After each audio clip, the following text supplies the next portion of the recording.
Hey guys, welcome back to Ranger Survival and Fieldcraft. I'm Andrew, and what I have for you today are 20 of hundreds of reasons to carry small hanks of paracord in your pocket. Paratroopers and infantry personnel are always going to have a little bit of extra 550 cord or parachute cord on their person. And today we're going to use just a 6-foot hank of paracord to do everything from marksmanship training to medical aid to weapons maintenance to fieldcraft, campcraft, firecraft, and then a little bit of escape and evasion. Stand by. All right, so for this first task, we're going to create just a bipod shooting stand. This is a great improvisational field technique to give us a semi-permanent shooting platform to stabilize our rifle, especially if we're in the seated position or the kneeling position, to use to engage targets from everything from sectors of fire as well as just hunting or even target practice.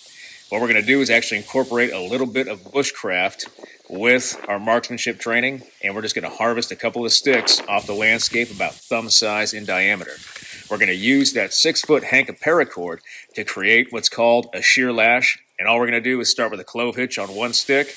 We're going to make 5 or 6 wraps around both sticks. That's going to be our bipod, and then make 3 or 4 wraps in between those sticks, creating fraps to give us a bipod to shoot from. Once we're ready, we can set up, engage our target, put rounds down range, hit our target, and have a stable platform to be sure of our hit. What we're going to do next is called an assassin sling or a rope stand, a la the Day of the Jackal. And all we're going to do is take a piece of cordage, tie it to a tree about shooting height that we're going to engage targets with, and then take our rifle, put it in between the tree and the cordage, give it one twist to lock it in place and give us a stable platform to engage our targets. Once we're done, we can unwrap the rifle, remove it, or simply cut the rope away or leave the rope in place and beat feet out of there before being engaged ourselves. On the topic of rifles and shooting, we're going to get out the old sniper drag bag and we're going to set it up for a drag. All we're going to do is put our rifle inside the drag bag, get out our cordage, connect it with the end of line bowline knot to our bag and to a carabiner to set it up for a drag. This is a common method for snipers so they can crawl into position, dragging their rifles behind them. With this cordage and the carabiner attached to our sniper drag bag, we've created just a simple drag that is long enough with 6 feet of cordage to give us room to crawl without constantly kicking our bag that's behind us. Now, before we take to the field, we're going to camouflage our bag. We're going to take a little bit of foliage and put it in between the cordage that's sewn into our drag bag to give us just a little bit of concealment on top of that bag. Normally, we'd have our ghillie suit on, or we would have other camouflage on us to avoid detection and blend into the area. Once we have our bag set up, we clip that carabiner around our belt, or we can leave that carabiner on our belt and simply clip the cordage into place. Next, we just get down and we use whatever movement technique that's necessary, typically crawling or inching away with the bag dragging behind us. Notice we're not kicking the bag and it's safely dragging behind us. Once we get into position, all we have to do is get out our rifle, engage targets, or provide reconnaissance and information to hire. And once we're done, put the rifle back in its bag, set everything back up, and continue crawling along our route into our next sniper or hide position to observe enemy forces. Snipers and reconnaissance personnel are always going to practice camouflage and concealment in enemy-occupied territory to avoid detection. And with just a single piece of paracord, this next technique is probably the best bang for our buck to give us improvisational camouflage to blend into our area, give us some concealment. It's called a Yeti. All we're going to do is take out that paracord, or we're going to gut that paracord, taking out the inner strands. We're going to find a sapling, a large one. We're going to cut it down and bring it back to our hide site or prep site. Using our paracord sheath, the green portion, we're going to tie a loop with the sapling together, and then taking the guts, we're going to make a net on that sapling circle or that curve or that loop that we've created. Then we're going to take more greenery and foliage, weave it in between the guts of that 550 cord, forming our net. Complete the Yeti with a sling with the sheath of that paracord. Then we just slide it over top of us, wear it from shoulder down to waistline, and we can hide in vegetation and remain concealed. Here's a great field technique to cut paracord anytime we need to cut it and we don't actually have a knife with us, or we don't want to use a knife for whatever reason, and that is just a paracord self-cut. Paracord can easily cut itself, and to demonstrate that, we have orange paracord that we're going to cut. tie 2 knots to kind of give us a target area, and we're going to saw in between those 2 knots, cutting that paracord. The heat from the green paracord cuts the orange paracord, but it can also cut the paracord we're using to cut that paracord with, so be careful. And of course, for a little escape technique, we can use paracord that may be preloaded into our bootlaces, if we haven't lost our boots already, to cut zip ties or plastic restraints. All we have to do is do the same thing we did with cutting paracord. And of course, if we don't have any paracord and we're bound by our wrists, we can use the old good chest lever technique to break out of zip ties. And once we're done breaking out of those zip ties, we're probably going to want to create a weapon to go after our pursuers or our captors that have us detained. And one easy method is grabbing 2 sticks with that paracord and creating just a simple garrote. We can use this as a silent weapon to take down enemy personnel and escape. And of course, if we want to take down our captors or our pursuers, going loud, we can use anything that can hook on to our paracord hank that we have in our pocket or our bootlace. We can take that paracord and actually attach a carabiner in this case to use it like a sling bob or just some sort of mace weapon that we can swing at our captors and defend ourselves or attack and then escape.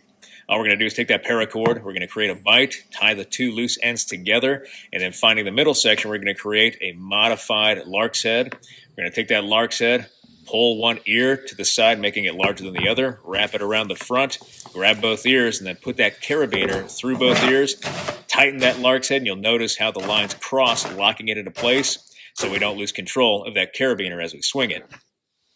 Here is a great field expedient technique to treat severe bleeding to an extremity by creating an improvised tourniquet. Now, we never want to use paracord itself as a tourniquet. It could be used as a stopper, maybe, but paracord could cause a secondary injury or make the injury worse. What we want to do instead is use a cloth to act as a tourniquet with a stick forming a windlass. We turn that and apply the tourniquet until the bleeding stops, and then to hold the tourniquet in place, we're going to use that paracord, wrapping it around the stick and then tying it with a non-slip knot at one end to keep it stable. And then anytime we move ourselves or a casualty with this tourniquet on, we want to double check that tourniquet to make sure it's still effective. With that paracord and a single cleaning rod, we can use an improvisational technique to clear any obstruction in the barrel if we happen to get anything inside there while we're out on patrol. First things first, lock and clear that weapon, make sure it is safe. We're going to disassemble it, and then we're going to pull out our cleaning rod. For this example, we're going to pretend that we don't have an actual bore snake that we can use to clean out the barrel of our rifle. Instead, we're going to use that 6-foot hank of paracord, and we're going to use a single cleaning rod to act as a weight. What we're going to do is take out our lighter, we're going to burn one end of the paracord, melting it, and then screw that into the female end of our cleaning rod.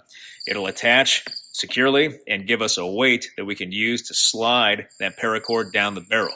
We're going to tie a knot in that paracord and then take that cleaning rod, put it in the bore and down into the barrel, up in the upper receiver. Let the cleaning rod slide down the barrel, removing any obstruction, and then we're going to grab the paracord as it comes out, and we're going to pull it through the barrel, removing any dirt and debris that might still be in there, cleaning the inside of our barrel. We can do this as many times as we need to, and then from there, all we're going to do is reassemble the weapon, load it back up, and continue our patrol. Now, a 6-foot hank of paracord is going to be a great piece of kit just to have in our pocket, especially if we're going to have multiple weapons that we're going to be in charge of or have to carry on our person. In the event that we cross over the objective, they're enemy prisoners of war, and we have to take their weapons with us, and we can't destroy them on the objective. Of course, with this technique, we wouldn't worry about saving the paracord at the end, but we can use this to actually carry extra weapons with us, 1 or 2, and then turn them in or destroy them when the time comes. And all we're going to do is take out that paracord and create a simple improvised sling. Going through the buttstock, you can use a series of quick release loops on the buttstock and then just make a simple overhand knot loop to go around the barrel with enough space so you can place that over your body, carry it, and then when you're done, turn it in or destroy it. Always save the guts from the inner paracord strands because we can use them for other things. They're not just throwaway. Always save that stuff because each strand is approximately 50-pound tensile strength, give or take. And with those strands, we can actually tie them together and make a very useful survival tool, something that's going to get us food out in survival if we're off by ourselves and we need an improvisational method to go fishing with. Now, what we're going to do with that paracord is take the guts, we're going to tie them together using just a simple water's knot. All it is an overhand knot on each section of cordage, tying it together, then pulling it tight so it bites on itself, and then we can finish off one end with an arbor knot or a jam knot that can go around a stick, or in this case, a can, to create just a simple hobo reel. From here, we just take everything, wrap it around the can as best as possible, and then we should have a small fishing kit with us, which is basic terminal tackle, hooks, weights, bobbers, and we can tie those things or prep our line and then get ready to go fish and get some food. Here's another good tip for survival with our 6-foot hank of paracord. We can take that paracord and cut it down to whatever length we need, and in this case, we're going to cut it down to 2 small equal lengths to give us additional reach while we use our pocket chainsaw or our commando wire saw. What we're going to do is just cut those sections and then cut 2 toggle handles to give us better purchase or handholds with that cordage on our chainsaw and to give us a little bit more reach. Once we have our chainsaw set up, this will allow us to cut material from the standing position, not putting too much stress on our back and making it just a little bit more comfortable to chop or cut material on the forest floor. We can also use this technique to get into tight or confined areas with a lot of foliage and take down the material we need without getting a stick in our eye. And of course, we can use this technique when we're taking down fairly large trees to avoid them falling on us and to give a little bit more room so we can move away quickly if that tree turns the wrong direction towards us. And of course, for survival, no survival demonstration with paracord will be complete without a bow drill friction fire set. Here we have a set already carved, but we can use that paracord as the string for our bow drill. Paracord is great for bow drill strings. Bank line also works. Paracord is probably the best just because it's slightly dynamic. It's going to give us a little bit of flexibility. Plus, it can eat on itself fairly easily without wearing away. That's why we want to use paracord. And of course, if we don't have the sheath or it breaks away, we could weave the inner strands together and still get a good bowstring out of that. With this set, all we have to do is burn into that hearthboard or that fireboard, create our ember, and then simply apply it to a tinder bundle, blow it into flame, and we've got fire. That 6-foot hank of paracord can also help us in campcraft and setting up shelter. Probably one of the most obvious uses for a 6-foot hank of paracord in your pocket is as an extra tie-out or guy line for a tarp setup, to set up an overhead shelter, to give us something to get underneath and out of the elements in. And all we have to do is plant a stake in the ground, find that grommet. We can use an end-of-the-line bowline with a toggle through that loop, through the grommet, and then simply tie out that cordage to our stake, and our shelter is up. Use that 6-foot hank of paracord to help close up our wet weather bag. Typically, wet weather bags are going to have a tie-out on them to actually close these bags up to make them airtight to protect everything that's inside from the rain and moisture outside the bag. This one does not have that tie-out, but we can use our cordage to replace that tie. We're going to put everything inside our bag. We're going to lay that cordage out on the opening of the bag, roll it down 1 or 2 times, lift up the bag and squeeze out all the air. Once the air is out, we're going to continue rolling the top down over that paracord with the ends out, and then fold the top into a donut. We're going to wrap the cordage opposite directions around, squeeze tight, come around the front, and then tie a non-slip knot to close the bag up, keeping everything waterproof, the water out, all our dry goods stuff inside. Now, if we're out in the field and we don't have a proper cleaning kit with us to clean out the hose of our camelback, we can use our 6-foot hank of paracord and clean that hose by disassembling our camelback, removing the filter in the bladder, and then removing the mouthpiece from the hose. And the same way that we cleared the barrel of our weapon, we can use the cordage again to clear the hose. Putting the cordage into the hose, the direction the water is going to come. Once we get the paracord through the hose, all we have to do is tie a knot and pull that paracord through, removing any debris or mold, cleaning out the inside of that, reassemble the camelback, and it's good to go. All right, here's an old school technique to maintain accountability of our primary hydration source in a survival scenario if we're worried about it falling out of its pouch or losing it should we take a spill. What we're going to do is create just a simple tie down for our canteen. That way it's tied down to its pouch, which is going to be on our belt, so we're less likely to lose it. We're going to take our paracord, that 6-foot hank, and we're going to gut the paracord. That sheath is going to give us a really good tie down. We're going to create an end-of-line bowline knot on one end, loop that through the webbing of our pouch, and tie in place. And we're then going to create an end-of-the-line bowline on the other end of our paracord. We want enough paracord so that when we take our canteen out of our pouch, we can actually drink from it without having to lean over like Quasimodo. We're going to create that end-of-the-line bowline on the other end, and instead of putting that loop over top of the canteen neck, we're just going to take our standing end of cordage, put it through the bowline loop, and then loop it over top of our neck, creating a tight hold. Wrap up that cordage, put it into our pouch, and we're good to go. This next technique was made for that 6-foot hank of paracord in our pocket, and it's called the buzzsaw signaling technique, or the buzzsaw. And what we're going to do is take a chem light that we can buy off the shelf, or if we get issued that chem light as part of Class 2, we can use it as well to create an enhanced signaling device for emergencies, typically used for landing zones, for helicopters, or for casualty collection points.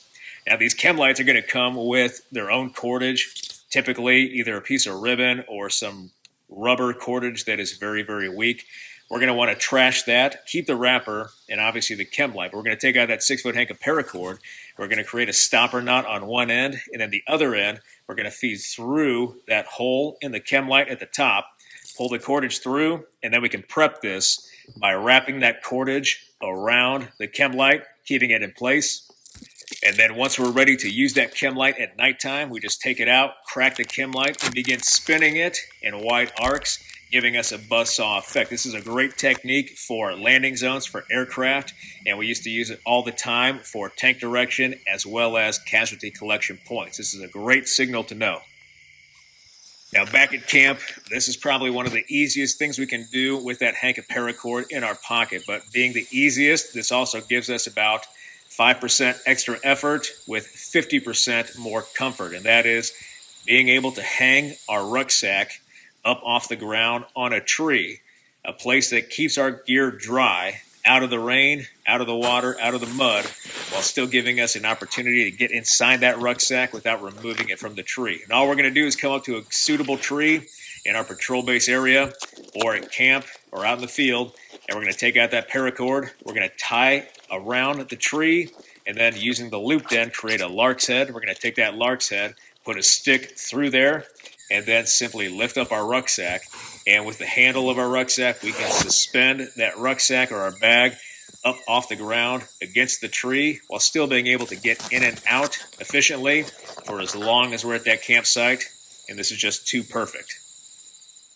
All right, guys, 20 skills with a piece of paracord that can go in our pocket. There are hundreds of skills, and I narrowed it down just to military type skills that we could use out in the field with our weapon, rucksack, improvisational medical aid, firecraft, campcraft, as well as some maintenance.